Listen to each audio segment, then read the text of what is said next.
pendukung Prabowo maki-maki gue, berarti gue bener. Kenapa? Gue gak suka banget Prabowo Subianto. Pertama, gue adalah orang yang pernah hidup di 7 masa Presiden Republik Indonesia. Dan yang paling pahit ialah ketika hidup di zaman Orde Baru. Ketika Orde Baru mau balik lagi, gue dan teman-teman kami akan lawan. Kenapa gue benci banget dengan Prabowo? Silahkan cek. Gue gak takut, dan kalau gue bilang dia itu penculik, pelaku penghilangan paksa orang, karena dia ngaku DKP sudah memutuskan itu pada tahun 1998. Apa yang mau disembunyiin? Sekarang gue ingin orang seperti dia berkuasa lagi, nalar gue di mana?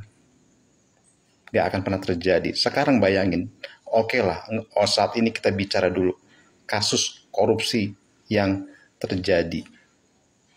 Dia dipercayai oleh Pak Lurah begitu banyak triliunan uang untuk food estate, dan hebatnya seancur apapun pekerjaannya diabaikan, nggak ada tindak lanjut oleh Pak Lurah yang katanya mau bersihin korupsi itu.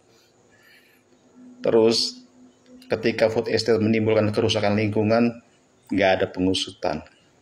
Ketika ada dugaan bahkan bukti mengalir ke PT Agrinas yang ada dimiliki oleh kroninya, tidak ada kelanjutan. Apalagi dosa yang lain, pembelian pesawat bekas dari Qatar. Sebelumnya bertahun lalu pemerintah Qatar, karena lihat kita ini Indonesia sebagai sahabat, mau kasih gretong pesawat Mihaz kepada kita menolak. Sekarang di zaman Prabowo, kita justru mesti beli. Dan bukan hanya sekadar beli ya, beli yang murah ialah kalau kita beli itu secara G2G, government to government. Ternyata ini belinya B2B, business to business, artinya mata rantai diperpanjang dari pemerintah Qatar lewat sebuah perusahaan, kemudian perusahaan itu menunjuk perusahaan lain di Indonesia, baru kemudian ke pemerintah Indonesia, dan perusahaan lain di Indonesia ini nggak bukan adalah pemiliknya, seperti bisa ketebak, pemiliknya adalah kroni Prabowo Subianto. Uangnya pertama itu adalah mau dikasih gratis, kita tolak. Kita akhirnya beli, koplakan, dan lebih koplaknya lagi sekarang sistemnya B2B, memperpanjang mata rantai. Dan yang terakhir, ternyata perusahaannya adalah perusahaan milik Prabowo. Dan lagi-lagi, nggak ada pengusutan, tidak ada penelusuran. Selama Prabowo Subianto berkolaborasi dengan Pak Lurah, silahkan. Sepertinya mau korupsi berapa triliun pun Pak Lurah tutup mata. Bayangkan dengan kasus Johnny G. Plate korupsi BTS, Syahrul Yassin Limpo korupsi BTS. Gue dukung sih KPK nangkep atau Kejagung nangkep. Tapi tolong hukum jangan tebang pilih, jangan mentang-mentang di bawah padi. Ada KPK, ada kepolisian, ada Kejaksaan Agung, ada BIN, ada Badan Cyber. Mentang-mentang semuanya di bawah kekuasaan Pak Lurah.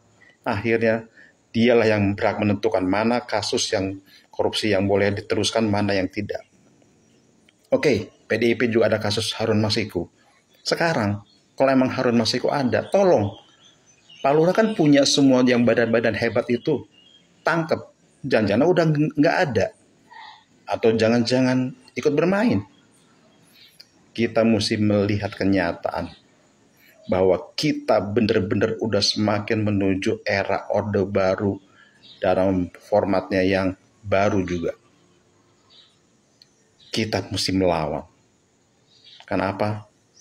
Kami muak